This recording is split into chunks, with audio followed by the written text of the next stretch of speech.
தமிழக அரசு தொடர்ந்து நீதிமன்ற அவமதிப்பை செய்து கொண்டு இருக்கிறது. இதை அதிகாரிகள் முதல்வருக்கு எடுத்து சொல்ல வேண்டும்.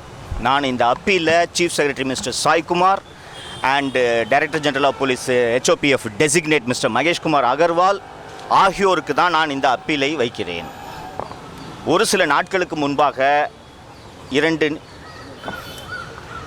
இரண்டு நீதிபதிகளை கொண்ட சென்னை உயர்நீதிமன்ற அமர்வு மிக கடுமையான கண்டனங்களை கூடுதல் டிஜிபி திரு அருண் அவர்கள் மீது பிறப்பித்தது. இது போன்ற கடுமையான கண்டனத்திற்கு எந்த அதிகாரியாவது சமீப கால வரலாற்றில் ஆளாகி இருப்பாரா என்றால் சந்தேகமே. மிக கடுமையான கண்டனங்கள். எந்த அளவுக்கு கண்டனங்களை தெரிவித்திருக்கிறார்கள் என்றால், இந்த பதவியில் இவர் இருக்கக்கூடாது, இந்த பதவிக்கு இவர் பொருத்தமானவர் இல்லை என்பதை எழுத்தில் பதிவு செய்திருக்கிறார்கள். அரசு அதிகாரிகள் கவனத்தில் கொள்ள வேண்டும். இது ஓரல் அப்சர்வேஷன் இல்லை. அது என்ன சார், ஓபிட்டா டிக்டாவா? ஓரல் அப்சர்வேஷன் இல்லை, தீர்ப்பு.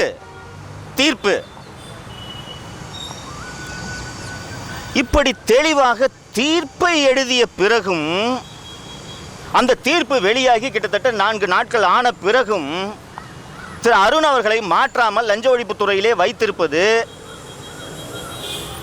நேரடியான நீதிமன்ற அவமதிப்பு. நீதிபதிகள்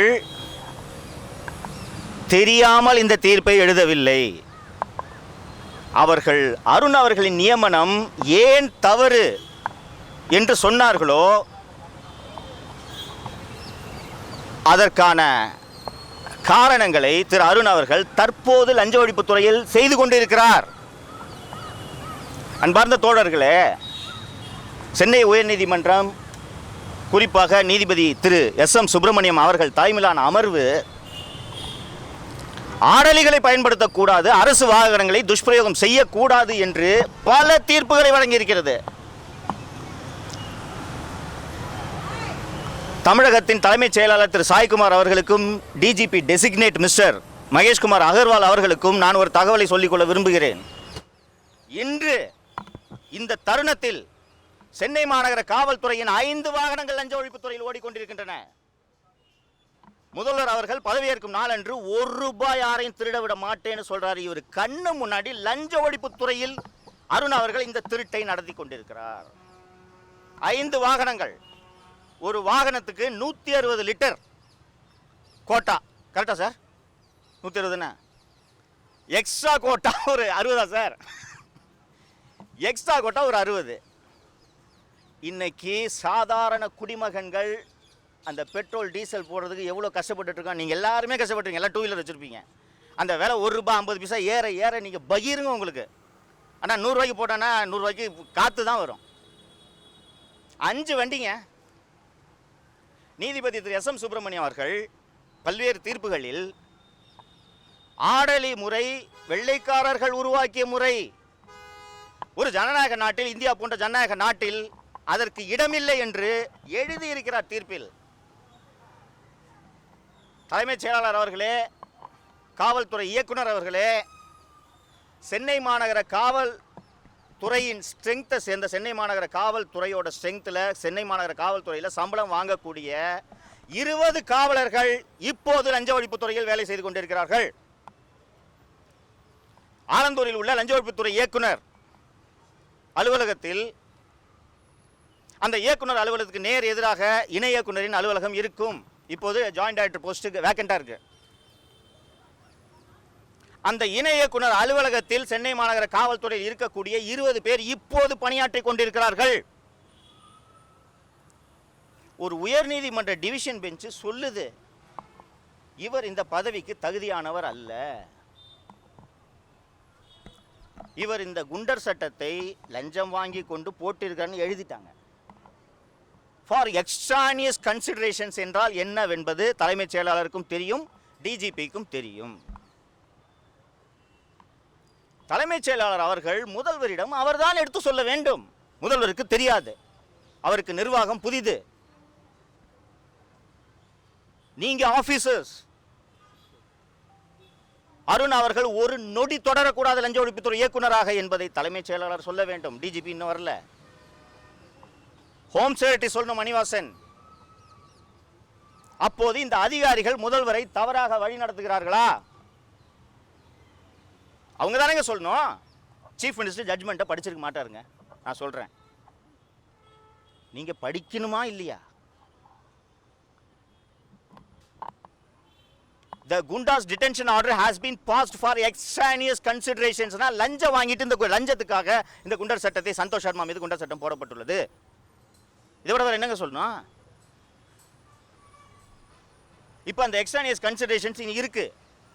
அப்போ சந்தோஷ் சர்மா மீது லஞ்சத்திற்காக ஊழலுக்காக சந்தோஷ் சர்மா மீது குண்டர் சட்டத்தை அருண் பிறப்பித்துள்ளார் என்றால், இப்போ அருண் மீது விசாரணை நடத்த நான் யாரிடம் சென்று புகார் அளிப்பது? யார்கிட்ட போய் புகார் கொடுக்குறது சார் நானே?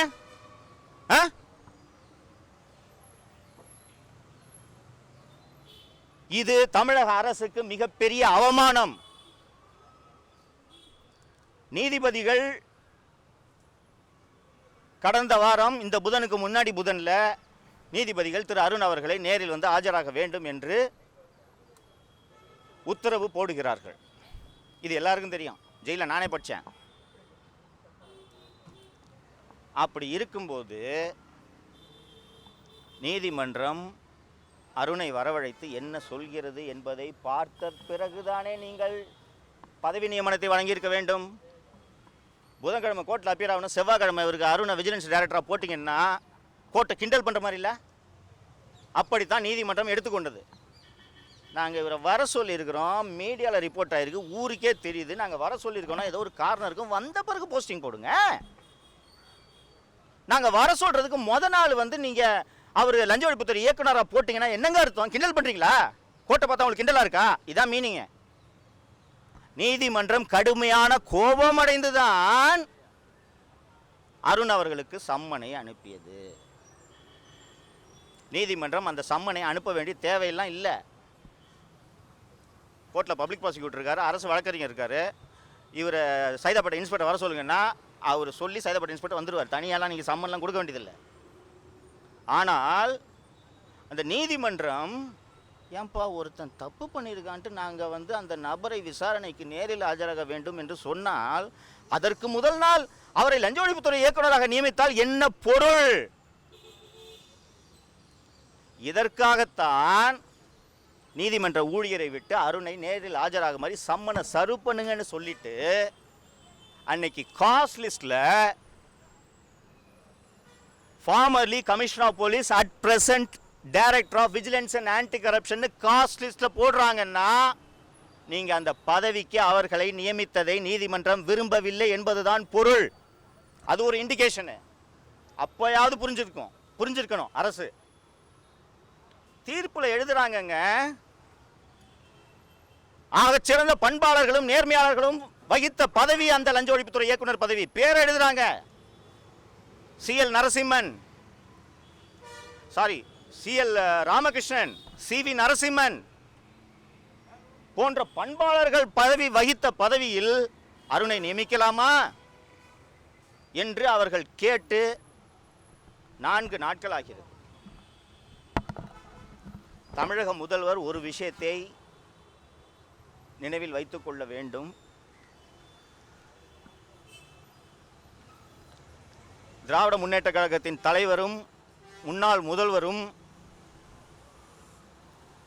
கொளத்தூர் தொகுதியிலேயே தோற்றதற்கு காரணம் அவர் மீது தொடர்ந்து எழுப்பப்பட்ட பொம்மை முதல்வர் என்ற விமர்சனம்.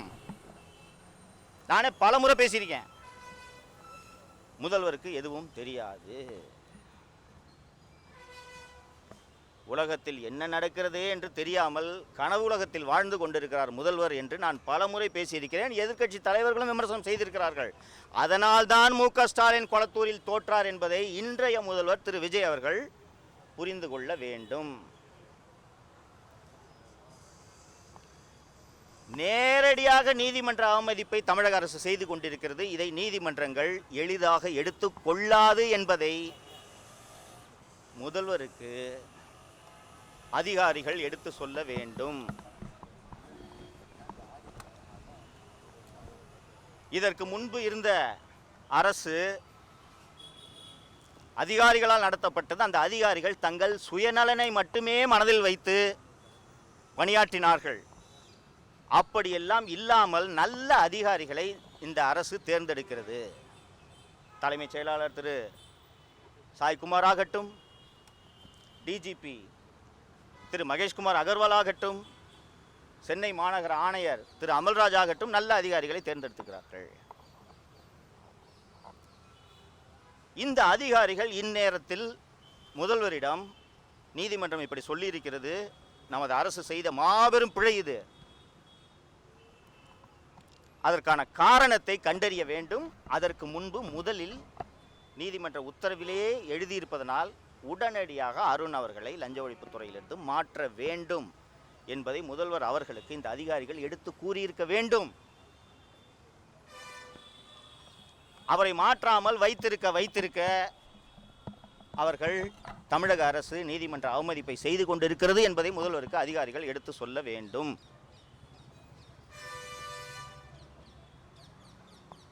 கடந்த ஆட்சி காலத்தில் இருந்த அதிகாரிகளைப் போலவே இந்த ஆட்சியிலும் இருக்கக்கூடிய அதிகாரிகள் முதல்வரை தவறாக வழிநடத்துகிறார்களோ என்ற சந்தேகம் எனக்கு இருக்கிறது. முதல்வர் அவர்களிடம் எடுத்து சொல்ல வேண்டும் என்பதற்காகத்தான் இந்த பத்திரிகையாளர் சந்திப்பு. இது கொஸ்டின்ஸ்க்காப்பா?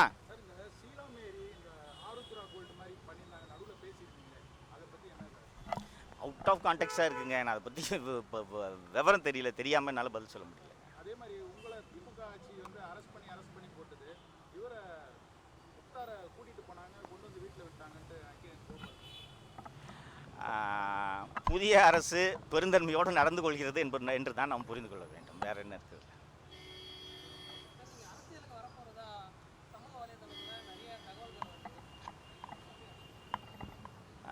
நண்பரே, நான் பிறந்த மண், இந்த மாநிலம், இந்த மக்கள் நல்லா இருக்கணுன்றதுக்காக நான் எவ்வளோ இழந்திருக்கேன்றது உங்களுக்கு நல்லா தெரியும். நெட்ஃப்ளிக்ஸ் தான் நீங்கள் தெரியும்ல, நீங்கள் எவ்வளோ இழந்திருக்கீங்க. கிட்டத்தட்ட நானும் எங்கள் குடும்பமே தியாகம் பண்ணியிருக்கோம். எங்களை தியாகம் பண்ணிக்கிட்டோம் இல்லைங்களா? 200 நாள் ஜெயிலில் இருந்திருக்கேங்க. 200 நாளைக்கு மேலே ஜெயிலில் இருந்திருக்கேன். 2 வருஷத்தில் அம்மாவை இழந்திருக்கேன்.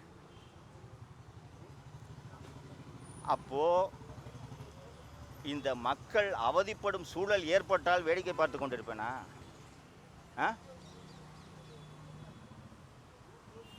உரிய காலம் வரும்,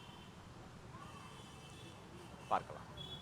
பாஜக மாநில தலைவர் அண்ணாமலை, மாநில தலைவர் அண்ணாமலை வந்து பாஜக தலைவர் அதிருப்தி இருப்பதாக கூடிய புதிய கட்சி அறிவிக்க போறாங்க பரவிட்டு இருக்கு. அவருக்கு எனது வாழ்த்துக்கள். எனது நண்பர், நான் அவரை ஏராளமான விமர்சனங்கள் செய்திருக்கிறேன். அவர் அதை பொருட்படுத்தாமல் நான் நெருக்கடியில் இருந்த நேரங்களிலெல்லாம் எனக்கு குரல் கொடுத்திருக்கிறார். அவர் இன்னும் அது உறுதி செய்யப்படாத தகவல், பட் இட்ஸ் பாசிபிள். அவருக்கு எனது வாழ்த்துக்கள்.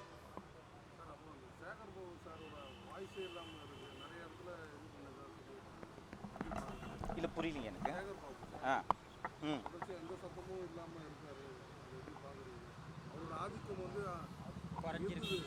ஏங்க டான்ஸ் போட்டு காட்டி குளத்தூரில் தோக்கஸ்டாரு எப்படிங்க இப்போ வாய் திறக்க முடியும்? அடிக்க மாட்டாங்க. இன்னைக்கு திராவிட முன்னேற்ற கழகத்தில் கடுமையான குழப்பங்கள் இருக்கிறது. யார் தலையில் தோல்வியை கட்டுவது என்று எல்லா தரப்பும் குற்றச்சாட்டி கொண்டிருக்கிறது. குறிப்பாக இவர் தான் கொண்டு போய் டான்ஸ் ஆடினது, டான்ஸ் போட்டு காமிச்சது சிஎம்க்கு ஞாபகம் இருக்கா? பார்த்தீங்களா? அந்த வீடியோ பார்த்துருக்கீங்களா? முதல்வர் ரசிப்பார்ல, சொல்லி முடிச்சு விட்டாரா? குடும்பத்தினர் எவ்வளோ கோபமாக இருப்பார்கள்? குடும்பத்தினர் எவ்வளோ கோபமாக இருப்பார்கள்? சரிங்களா? போதுங்க. தேங்க்யூ.